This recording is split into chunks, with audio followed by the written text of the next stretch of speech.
Primeiro problema é qualquer professor se intitular de educador. Os professores não são educadores. Educador é pai e mãe. Tá certo? Educação é uma coisa que o cara recebe em casa e não na escola. Apesar de que hoje em dia no Brasil está se tentando terceirizar paternidade e maternidade. É o que acontece. Fora a pós-graduação da PUC, eu dou aula atualmente, faz tempo, no Anglo, cursinho. O que é um cursinho? Alguém sabe? Não. O cursinho é a evidência cabal de que o sistema educacional brasileiro não presta. Que se prestasse, não existiria o cursinho. Esse que é o grande problema. Vou dizer, mas a situação é realmente tão catastrófica assim? Olha, eu comecei a dar aula com 18 anos. Eu tenho 63. Quando eu completei 60, fiquei muito feliz, porque descobri que o Estatuto do Idoso prevalece sobre o da criança e do adolescente. Agora eu posso bater nos alunos, que é um sonho que eu acalentei durante toda a minha carreira. Mas, na realidade, desde os 18 anos até hoje, só no cursinho eu já tive 99.200 alunos. Alguém aqui foi meu aluno? Não. O Laércio foi. Um dos diretores de vocês. Na realidade, o que eu notei nesse tempo todo? Uma coisa óbvia, que acabou sendo evidenciada e documentada em 2003. No ano de 2003, vocês vão dizer, professor, por que o senhor usa um quadro e não um computador?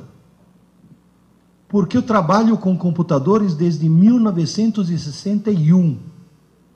O primeiro computador que eu programei foi em 1961. Não era nem digital, era analógico. Em 1967, eu usava um dos 3 computadores que existiam no Brasil, na USP. Eu escrevi 14 livros de informática. Eu faço até hoje um programa na Rádio Eldorado para tirar dúvidas de informática. Por isso que eu não uso o computador. Agora, exatamente por isso. Em 2003, foi feito um exame chamado PISA.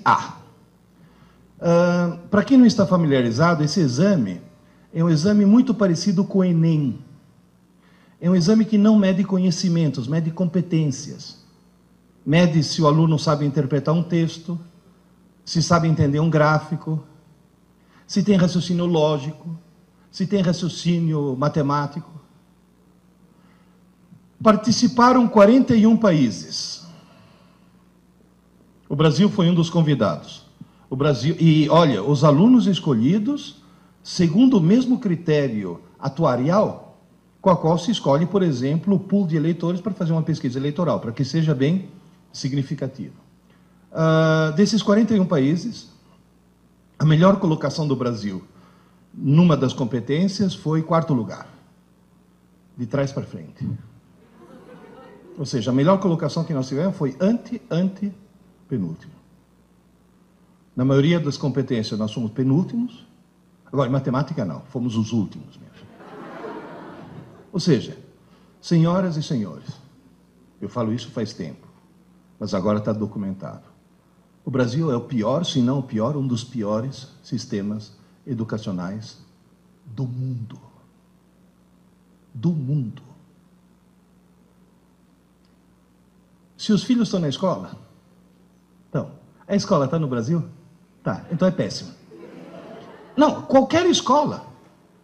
Não, mas o colégio... Não, qualquer escola.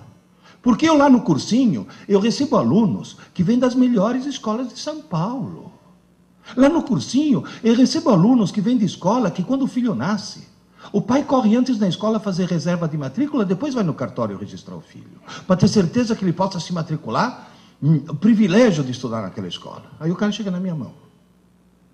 Não presta. Por quê? A escola tem maus professores? Não, são ótimos.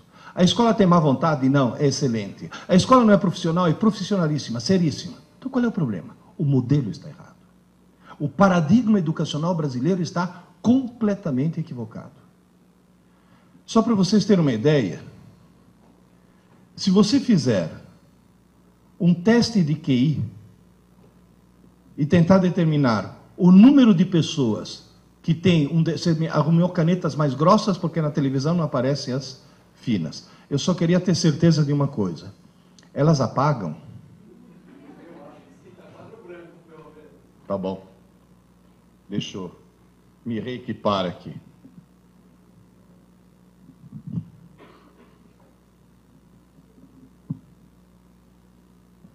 Apaga. Faz um teste de QI. Da famosa curva de Gauss.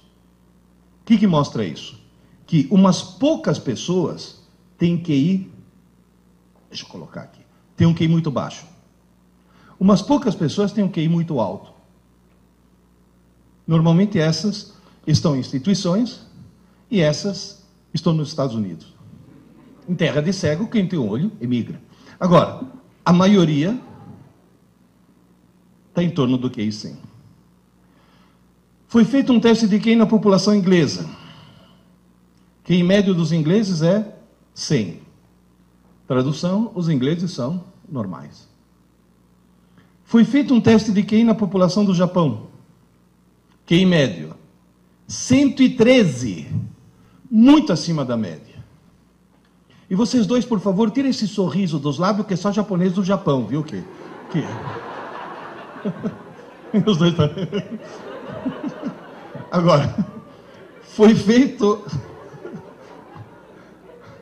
no Brasil, QI médio 87. Tem gente que fala, é mania dos Niseis voltar para o Japão, que os 13 que faltam aqui são os 13 que sobram desse jeito. Na realidade, a situação está bem catastrófica. Muito bem, esses são os sintomas. Vamos fazer o diagnóstico agora? Quais são as causas? Uma só. Uma só. No Brasil, se estabeleceu uma cultura distorcida. Aluno brasileiro, seja do fundamental, do médio, da graduação, da pós-graduação, do MBA, aluno brasileiro estuda para a prova. Ele não estuda para aprender. Ele estuda para tirar nota. Esse é o único problema. Vou dizer, mas espera aí. Como é que um estudante consegue tirar uma boa nota se não aprendeu? Veja bem, a recíproca, se ele aprender, é claro que ele tem uma boa nota. Mas no Brasil as pessoas conseguem tirar boas notas sem aprender. Esse é o único problema. Como é que alguém consegue tirar uma boa nota sem aprender? E sem colar. Porque cola é inadmissível. Se seu filho está numa escola, que ao pegar um aluno colando, tira a prova e dá 0, a escola não presta. Porque se pegar um aluno colando, tem que expulsar da escola, não dar 0. O cara quebrou um código de honra. Se você deixar uma criança desse tamanho colar, quando crescer vira o quê? Ministro.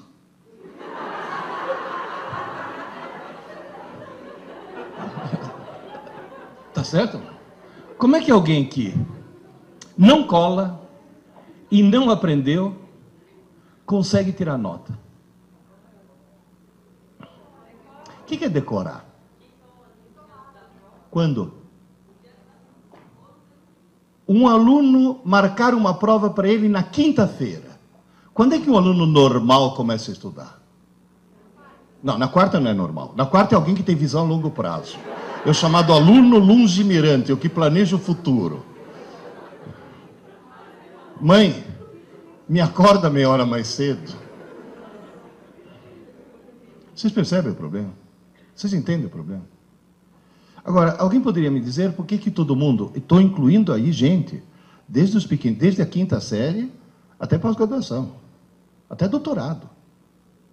Eu falei quinta série, porque até a quarta série eles são seres humanos. É na quinta série que começa o problema.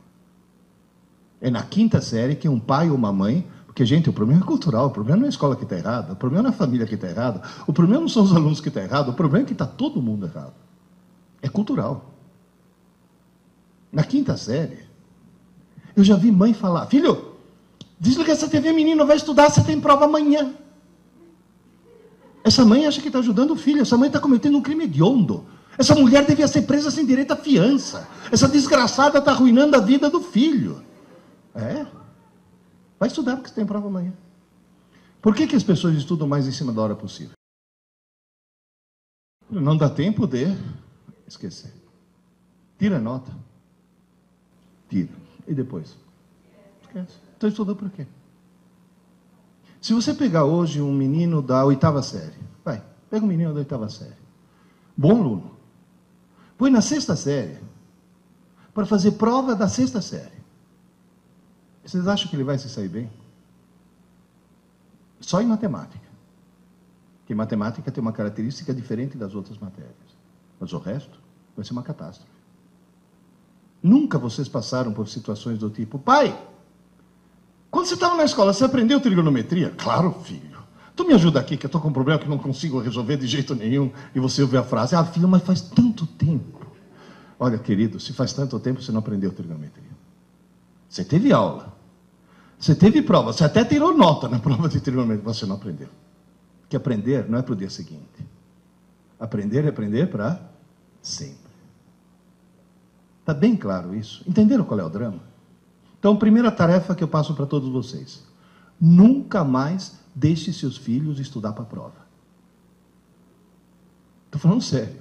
E vocês mesmos, porque muitos de vocês ainda são estudantes, nunca mais estude para a prova. Imponha-se essa autodisciplina. Vocês estão notando que eu estou pedindo o quê? Quebra de paradigma. Porque na aula que eu dou de teoria geral dos sistemas, na pós-graduação, eu sempre falo: se você está perdendo o jogo, não mude os jogadores, mude as regras do jogo.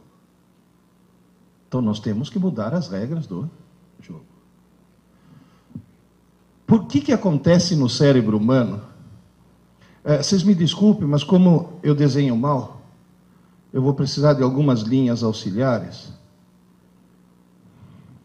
Façam de conta que isso daqui seja uma cabeça, vai. Vocês têm imaginação? Mais ou menos.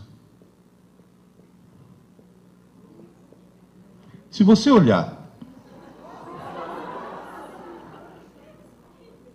É mais ou menos. Eu sei que parece o Schumacher, mas tudo bem.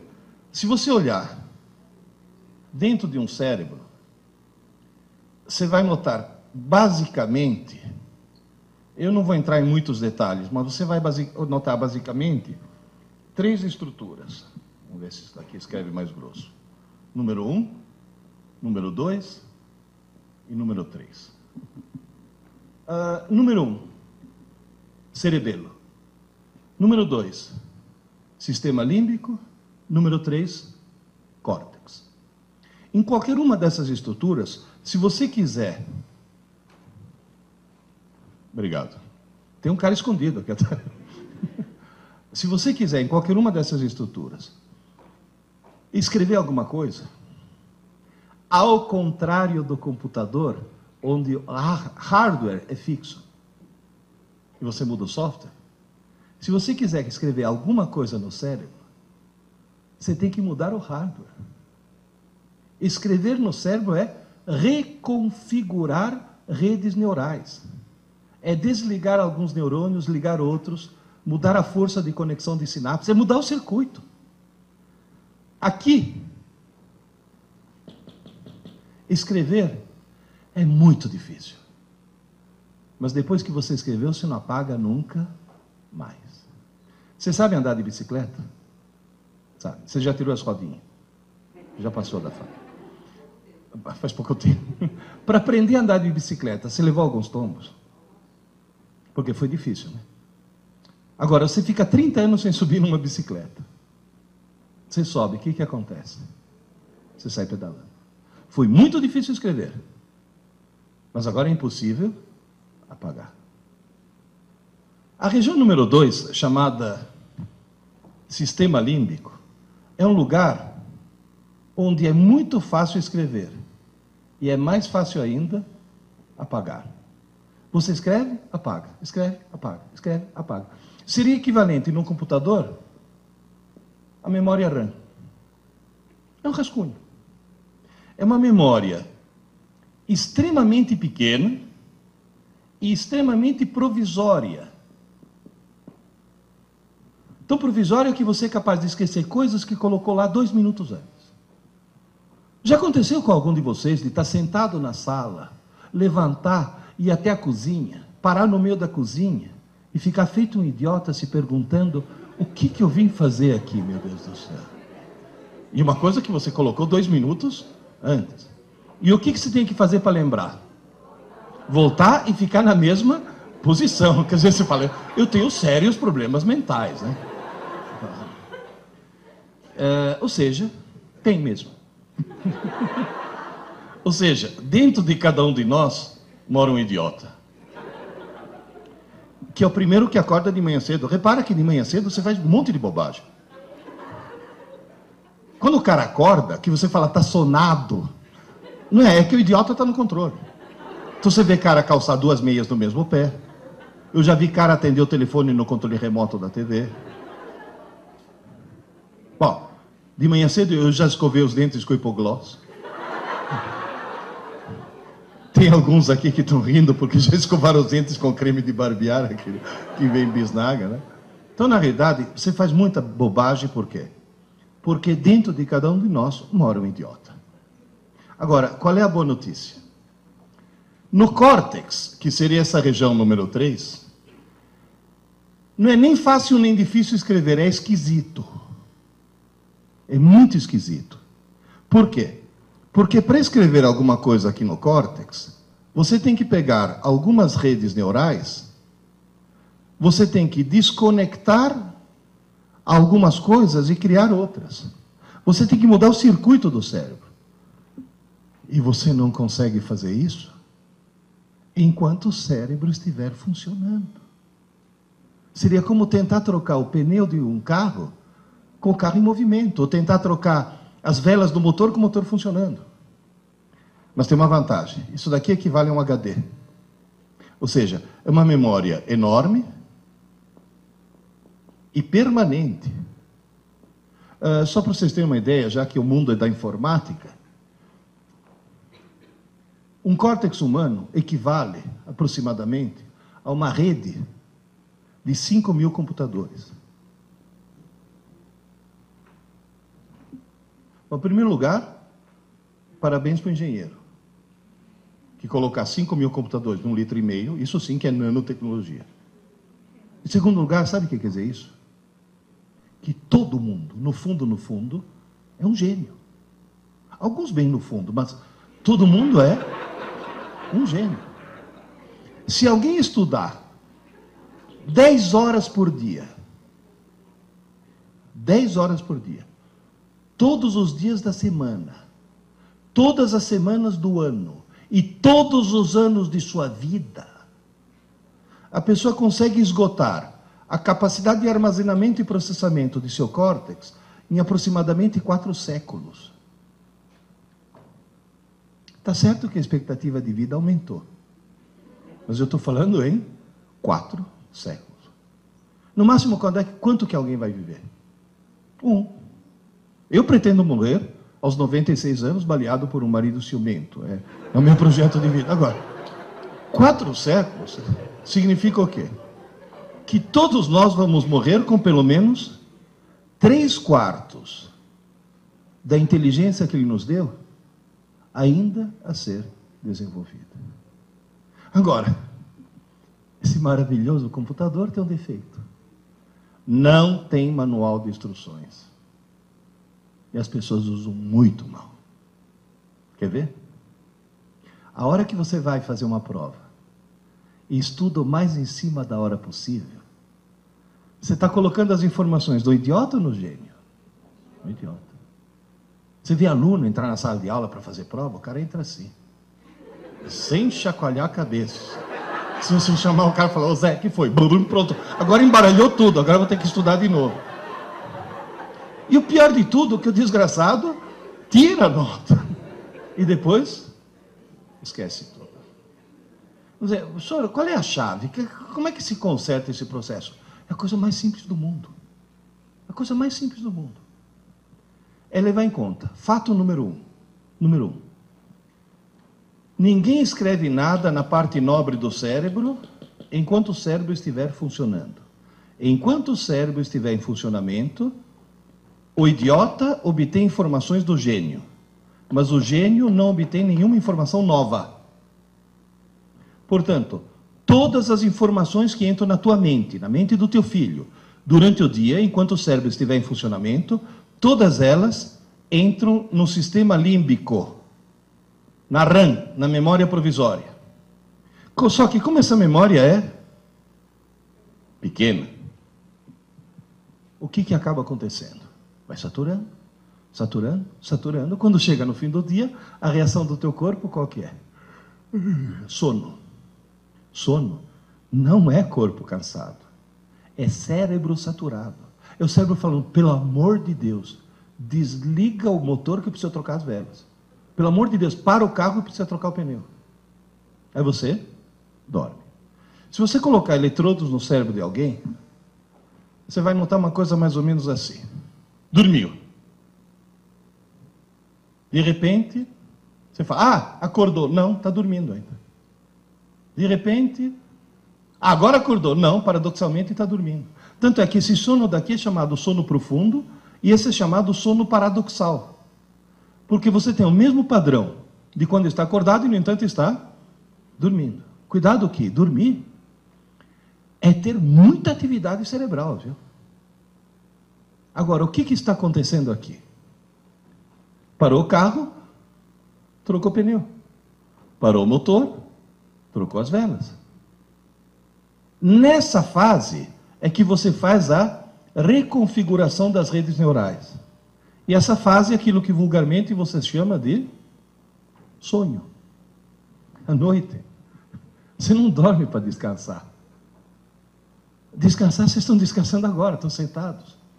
À noite, você dorme para sonhar. É fundamental. E você sonha para resetar o cérebro. Porque enquanto você está sonhando, é o momento no qual você está desentupindo a tua RAM. Quem já passou uma noite em claro sabe muito bem que no dia seguinte acorda meio abobado. 2 ou 3 noites em claro produzem o quê? Alucinações. O que é alucinação? É sonhar de olhos abertos. Tamanha necessidade do cérebro de sonhar. O pessoal de direitos humanos que está criticando os americanos lá em Guantánamo foram visitar, os presos estão intactos. Ninguém tocou neles e eles sofreram o pior tipo de tortura que alguém pode ter. Privação do sono. Mas o que faz falta no sono não é o sono em si, é o sonho. Você sabe que falta de sonho pode enlouquecer. Pode provocar danos permanentes. E durante esse processo, o que acontece? Você vai dizer, e o conteúdo do que estava aqui? Uma parte vai para o lixo. E não é como no Windows, que antes pergunta, você tem certeza? É direto. E o ponto-chave é esse. Se durante o dia foram abertas algumas portas, cuidado, não foi escrito nada, mas foram abertas as portas. Alguma coisa vem aqui, e isso você não esquece nunca mais. Repito, nunca mais. Agora, isso você pode dizer, isso eu aprendi. Porque daqui a 20 anos está lá ainda. Isso daqui, nunca mais. Até aqui, está claro? Professor, o que o senhor aprendeu com os seus quase 100 mil alunos? 2 coisas. Primeiro, que um idiota, no meio de idiotas, pensa que é normal. Portanto, no Brasil, a coisa mais perigosa que existe é falar, mas todo mundo é assim. Cuidado. Eu gostaria muito que, para seus filhos sobreviverem nesse século que vem aí, que vocês conseguissem transformar seus filhos em exceção e não em regra. Segunda coisa que eu aprendi. Na cabeça de um aluno normal, toda noite, toda noite, toda noite, o que vai para o lixo? As aulas. E o que vai para a memória permanente? As abobrinhas. Se seu filho tem uma aula de geografia fantástica, e no meio da aula o professor de geografia contar uma piada, Depois de 3 meses, o que ele lembra da aula? Da piada. Isso não é um defeito. Isso é uma consequência, sabe do quê? Do fato de que quem decide o que vai para o lixo e o que vai para a memória permanente não é uma rotina racional, é uma rotina emocional. Moral da história. Vocês já notaram que tem matérias que as crianças aprendem e matérias que eles não aprendem? E você vai olhar as que eles aprendem, o professor é simpático, e aquelas não aprendem, o professor é antipático. Então não é a matéria em si, é a carga emocional que é colocada em cima disso. O professor tem que ser simpático. Não tem aquele papo do professor, não, porque eu ensino, mas comigo nem mais. Não, o senhor não é professor. Eu sempre falo, existem, se vocês me perdoarem a brincadeira, existem 2 maneiras de fazer um burro andar com uma cenoura. O ideal é pôr a cenoura na frente. É a única maneira que funciona. Agora, na realidade, como é que eu faço para que, em vez das aulas irem para o lixo, as aulas vão para a memória permanente? Eu não descobri nada. Quem descobriu isso sem querer, repito, sem querer, foram 4 engenheiros. Há 60 anos atrás, 4 engenheiros resolveram fundar um cursinho. 4 engenheiros. Não tinha nenhuma pedagoga no processo. Ao montar o cursinho, se defrontaram de cara com um problema. A primeira aula é em março, o vestibular é em dezembro. Se aquela aula que foi dada em março for parar no lixo, não é em dezembro que o cara vai recuperar. Agora, qual é a principal característica de um engenheiro? Tem algum engenheiro presente aqui? Você é engenheiro. O engenheiro é alguém que recebe um treinamento para quê? Para resolver problemas. Todo problema de engenharia é um problema. Agora, o que o engenheiro faz para resolver o problema? Determina quais são os parâmetros do problema. Como é que o engenheiro conta história para o filhinho dormir? Sejam 3 porquinhos, P1, P2 e P3, e um lobo mau, L índice M. Ou seja, ele determina antes os parâmetros. Esses caras diagnosticaram o problema. Falou, e agora, como é que eu faço? Se toda noite o que foi dado durante o dia é desmanchado durante a noite. E cuidado, hein? Gente, estou falando em ritmo circadiano. Isso é um processo que acontece toda noite. E à noite, o teu cérebro e o teu corpo é vampiro, vira uma outra coisa. E funciona. Deixa eu ver a quantidade de cabelos brancos que tem por aqui. Tem alguém aqui que toma Lipitor? É um remédio contra o colesterol alto. Sabe qual é a primeira recomendação? Dessas estatinas todas? Tome à noite. Porque se você tomar de manhã, não serve para nada. É só o metabolismo noturno que faz com que aquilo tenha algum efeito. O que esses engenheiros descobriram? Um slogan de 4 palavras. 4. Eu tomei a liberdade, depois de entender o porquê, de acrescentar a 5ª. Aula dada é aula estudada hoje. Aula dada, aula estudada hoje. Tão simples. Estudar pouco, mas todo dia. Pouco. Pouco. Porque esse pouco, o que é? A matéria de uma manhã. Mas todo dia. Aula dada, aula estudada hoje. Os meus alunos no cursinho estudam todo dia. Os coitados não estudam pouco, porque descobriram que jogaram na lata do lixo pelo menos 7 anos de escola, e agora em 10 meses vão ter que estudar muito. Mas se seu filho está numa escola regular, é só criar nele o hábito de estudar todo dia. Se seu filho assiste aula de manhã, ele estuda à tarde. Se seu filho assiste aula à tarde, tem que estudar à noite. E não na manhã seguinte. Antes que se passe uma noite de Sono. E se algum de vocês assiste aula à noite, vai ter que dormir 40 minutos mais tarde. Senão você está jogando as aulas na lata do lixo. Porque quem está falando é alguém que fez todo o curso de física na USP à noite, porque de dia eu tinha mulher e filha para sustentar. E eu estudava à noite. Aliás, eu assistia aula à noite. Depois ia para casa estudar. Falei, onde vou arrumar 40 minutos? Desligue a TV.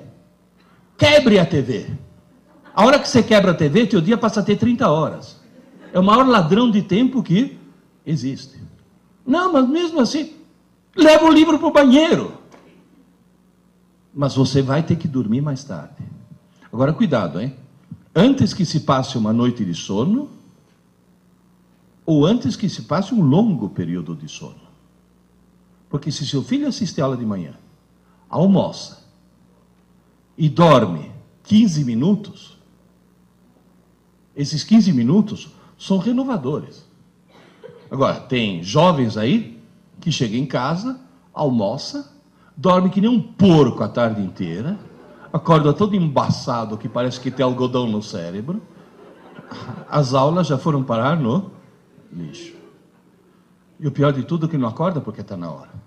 Acorda, porque senão vai perder rebelde, malhação.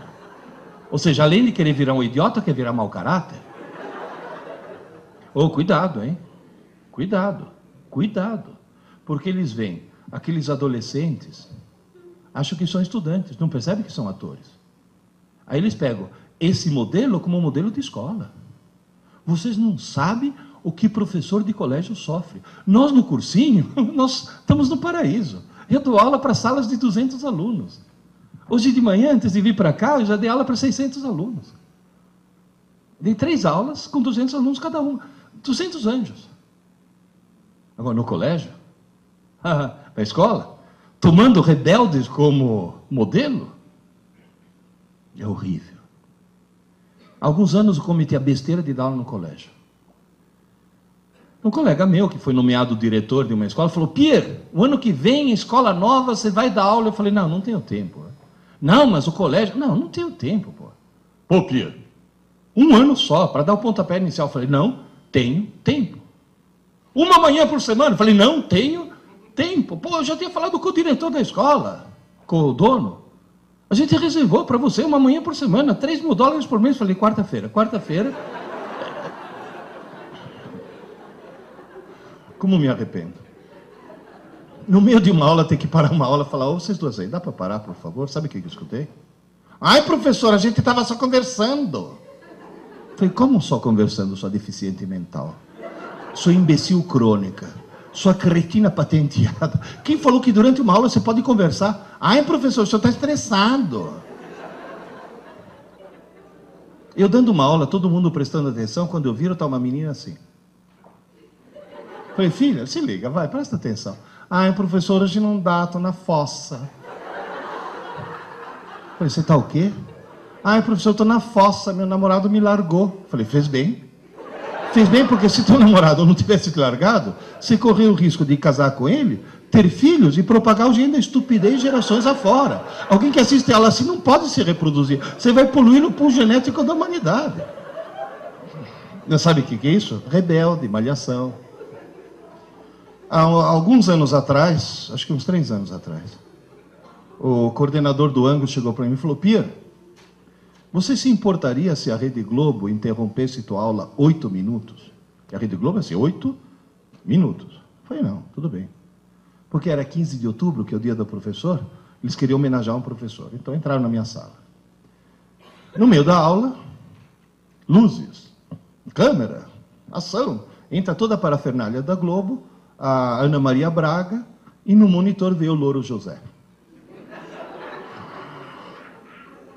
Inteligentíssimo, o Louro José.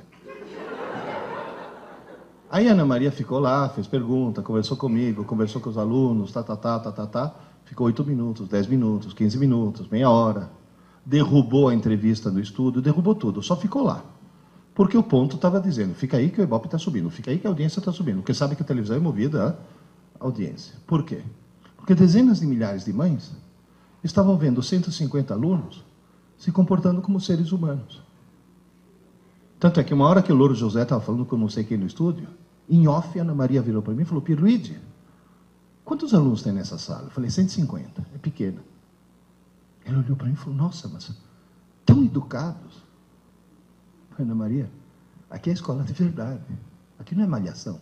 Naquela época tinha malhação. Eu falei: aqui não é a escola da novela. Tinha uma novela na época, Mulheres no Cio, uma coisa assim, que eles passavam mais tempo sentando.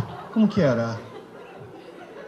Mulheres Apaixonadas. Tinha mais tempo em volta de uma piscina do que... Não, e depois eles passavam no vestibular depois. Passavam o dia inteiro na piscina e depois passavam no vestibular. Da escola de verdade. Agora, eles usam isso como modelo. Isso é perigosíssimo. Tomem cuidado com o que seu filho assiste. Viu?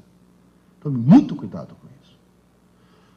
Agora, na realidade, criar o hábito de estudar todo dia. Tanto você deve criar esse hábito, quanto criar esse hábito nos seus filhos. Se você pegar uma criança de 4 anos, você tem que chegar para ele e falar: filho, você já escovou os dentes? Agora, pega uma marmanja de 17 anos, não só você não precisa cutucar, como se faltar água em casa, ela vai na geladeira, pega a água mineral na geladeira e escova os dentes com água mineral, porque aquilo que era uma obrigação virou uma necessidade. Por quê? Porque criou um hábito. Se alguém tiver filho nenê, que dorme no colo ainda, faz dormir nesse ritmo. E dá tempo de falar: aula dada, aula estudada, aula dada, aula estudada. Quanto menor, melhor.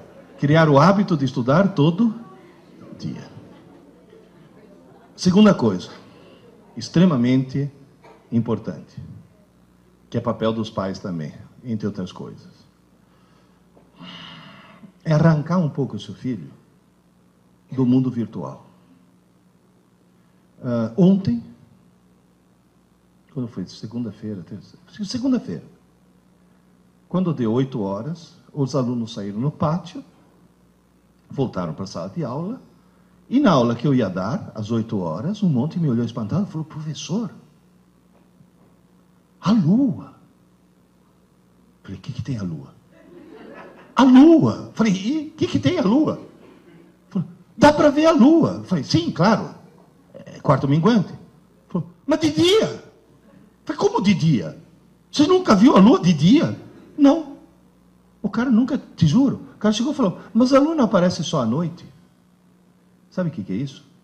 Eles passam horas na frente da TV, horas na frente do game, horas na frente do computador, com esse maldito MSN. Eles perderam contato com o mundo real. Eles não sabem mais o que é o mundo real. TV imbeciliza. Você está grávida? Você sentiu enjoo nas primeiras semanas de gravidez? Você sabia que na década de 50 foi inventado um remédio maravilhoso que a mulher tomava e não sentia enjoo? Chamava talidomida. As mulheres começaram a tomar e realmente não sentiram enjoo. Aí as crianças começaram a nascer, sem braço, sem perna, sem olho, etc. Por quê? Porque o remédio parecia ser uma coisa muito boa e demonstrou ser uma coisa muito ruim.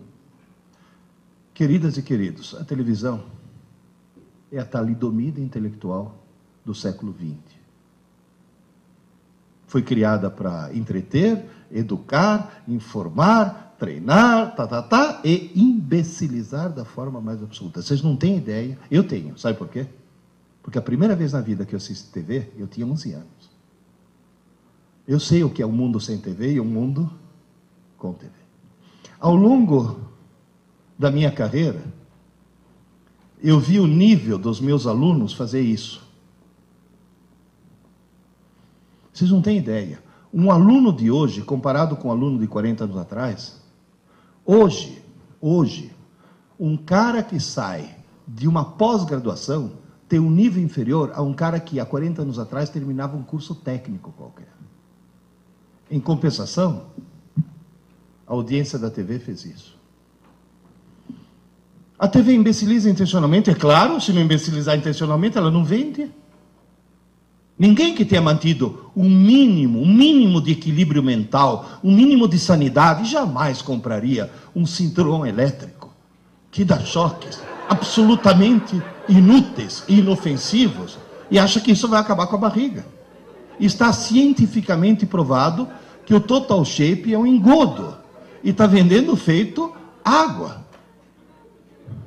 Gente, outro dia liguei a TV por assinatura, eu vi uma propaganda de 15 minutos. Olha, uma propaganda de 15 minutos é grana. Quer dizer que os caras estão vendendo o produto. O que eles estão vendendo? Um sofá de plástico preto inflável. Agora eu pergunto, em nome de Deus, por que alguém, algum dia, vai querer um sofá de plástico preto inflável? De plástico. Quer dizer, se você sentar sem camisa e levantar, ele vem junto. Que gruda.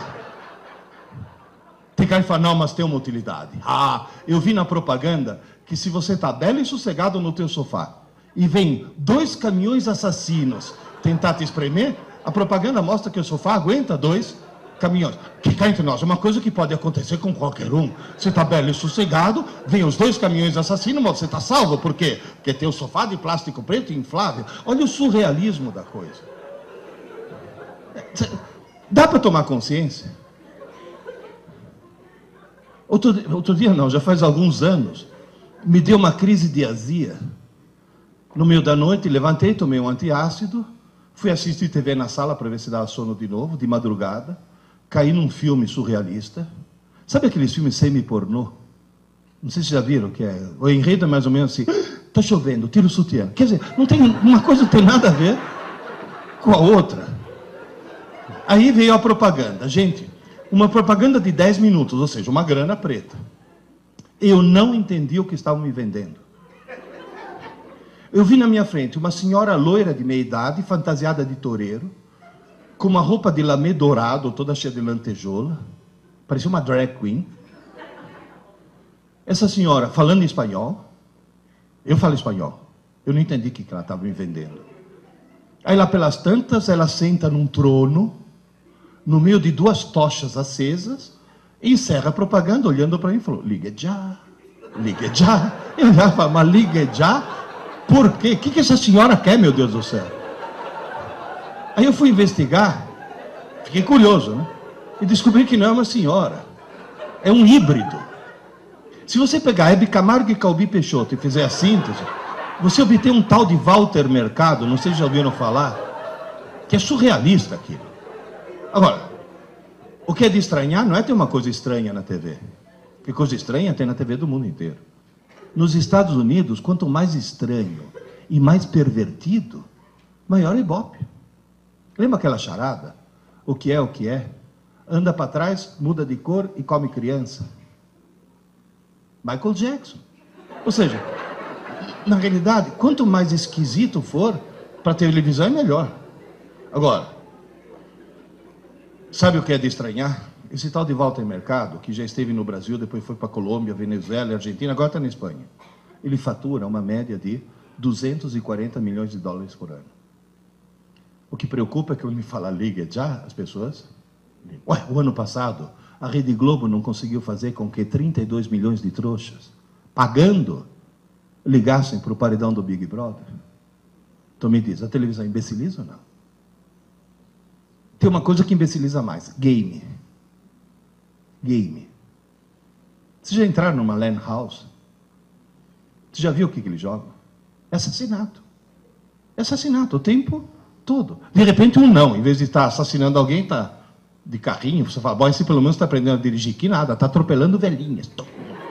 E se a velhinha tiver carrinho de nenê, tem um bônus. Ou seja, na realidade é a violência eletrônica. Professor, tem alguma coisa que imbeciliza mais o jovem, além da TV e do videogame? Tem. Computador mal usado. O famoso MSN. Eu sempre achei que MSN fosse, em primeiro lugar, perda de tempo. O cara está fazendo uma pesquisa, que é uma coisa ótima se fazer na TV. Ah, cuidado, hein, com uma coisa. Na TV não, no computador. Cuidado com uma coisa. Nunca deixe seu filho entregar um trabalho na escola impresso, hein? Sempre manuscrito. Porque eles entregam na base de Ctrl-V, Ctrl-C, né? Copia, cola, enfim. Ele está fazendo uma pesquisa, de repente, MSN, blim, blim.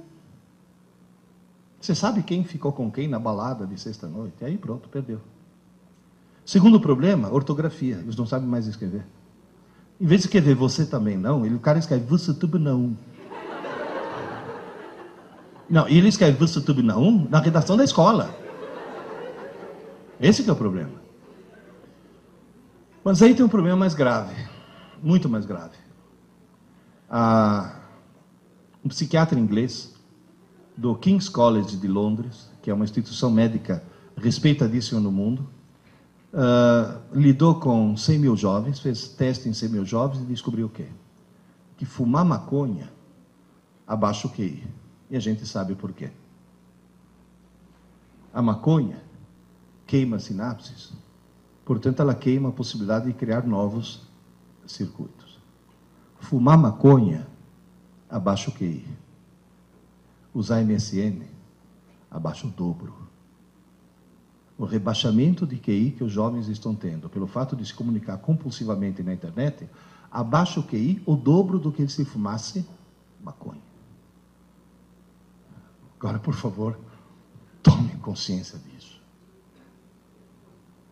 Vocês não têm ideia. E vocês mesmos na empresa, quer falar alguma coisa para o teu colega? Levanta e vai até a mesa dele. Volta a se comunicar pessoalmente, em vez de mandar os recadinhos. Eu já vi cara em cybercafé, o cara sentado aqui, o amigo dele, 3 computadores para lá, os dois batendo papo pelo MSN, meu Deus do céu. Levanta, vai tomar um café junto. Eu já vi mãe, que em casa tem o wireless, chamar o filho para jantar pelo MSN. Gente, está faltando contato humano. Isso está imbecilizando. Seus filhos estão se transformando em autistas cibernéticos. É um problema seríssimo. Então, cuidado, fiscalizem isso. Há mais ou menos uns 4 anos atrás, eu fui fazer uma palestra em Barra do Piraí. Uma das mães falou: professor, me empresta o microfone. Ela pegou, virou para as outras mães, falou: como todas vocês sabem, meu marido é uma besta. Ih, meu Deus do céu, sabe quando você acha que... Bom, agora começa lavagem de... Não, descobri depois que é uma forma carinhosa com a qual as mulheres tratam os maridos lá em Barra do Piraí. É uma lógica diferente. Mulher e homem, não é que um tem uma lógica melhor que o outro. A lógica são 2 sistemas operacionais distintos. É Linux e Windows. Alguém que chega para você e fala: se você não sabe porque estou brava com você, não sou eu que vou dizer. É outra lógica. Não, espera, você está rindo? Os homens ficam perplexos. As mulheres falam: não, é claro, ele tem que ser sensível. Quer dizer, é um outro processo mental. Mulher é alguém capaz de ficar 20 anos tentando te mudar. Quando consegue, fala: você não é mais o mesmo. O que você quer, meu Deus? É uma outra lógica, é um outro processo mental. Aí ela chegou e falou: como você sabe, meu marido é uma besta que comprou uma casa nova numa pirambeira que não pega TV. Aí ele está construindo uma torre de treliça para colocar a antena em cima. E por mais que ele esteja subindo, continua não pegando. Ele falou: daqui a pouco vai chegar o anjo exterminador, porque vai achar que é Babel 2, a missão, quer dizer... Ele falou: faz 4 meses que nós estamos sem TV em casa. Ele falou: o rendimento dos meus filhos na escola melhorou horrores. Meu marido me redescobriu. Eu redescobri meus filhos. E na hora do jantar, nós voltamos a ser uma família. Eu vou dinamitar a torre.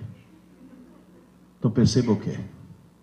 Que quando tirou o monstro, é que percebeu quanto o monstro fazia. Não estou dizendo quebre a TV, mas pelo amor de Deus, reduza.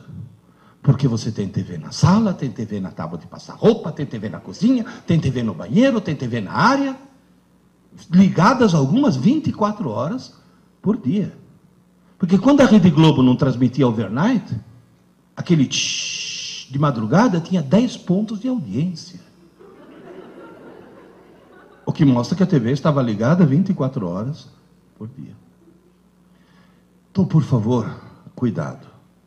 Professor, tem mais algum dever de casa para fazer com meu filho? Só mais 2. Bom, um qualquer que eu passei para vocês. Criar o hábito de estudar todo dia. Todo dia menos um dia, a véspera da prova. Que é exatamente o modelo oposto ao modelo atual. A outra tarefa, tente reduzir o mundo virtual dele. A outra tarefa que eu vou passar agora, tenham coragem de remar contra a correnteza. Porque a correnteza está arrastando todo mundo para um lado. E ele só vai se safar se for para o outro.